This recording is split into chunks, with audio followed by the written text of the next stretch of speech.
It's not that I'm scared of going to the doctors every single time, it's more the unexpected reactions. So, obviously, you'll be worried when you're going in for a gynecology appointment, but like 2 years ago, I ended up in hospital after an accident, and I just broken my arm really, but I had to have a cannula, and I think all the needles and all these people being around me, and I didn't really know what was going on. Nobody was really explaining things to me at the time, and I think it was just that sense of being out of control and in pain, and being really in another vulnerable position where I didn't know what was going on. And, it took me a long time to realize why I felt so sad during that hospital stay. And hospitals are very busy places, so you don't often feel like you're able to say how you're feeling.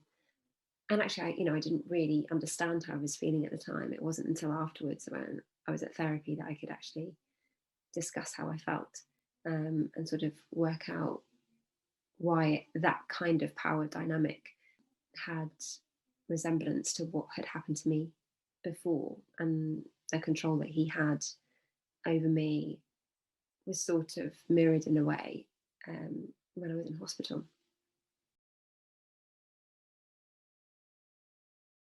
I think even if a patient doesn't disclose what's happened to them, I think it's helpful for a doctor to check before they touch a patient. Just say, "Is it all right for me to touch you here?"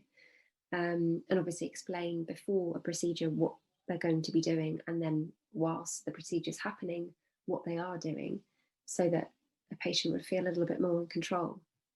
And I think if they do actually disclose what's happened, then it's really important that the doctor says, "I've heard about this before, I understand, and you can take your time and tell me if you're uncomfortable at any moment," those sorts of things. And also, if a patient gives their consent and have disclosed what's happened to them, for the doctors to pass that on, so that everybody who might be looking after the patient is aware, of what's happened to them, and can, carefully look after them. I think for any doctor that's looked after me before, I would say for the next patient they come across who might have been a survivor, to potentially just take a bit more time with them. I know hospitals and doctor surgeries are really busy places, but I think all you need to do is just explain what's about to happen, and check in with the patient as much as you can.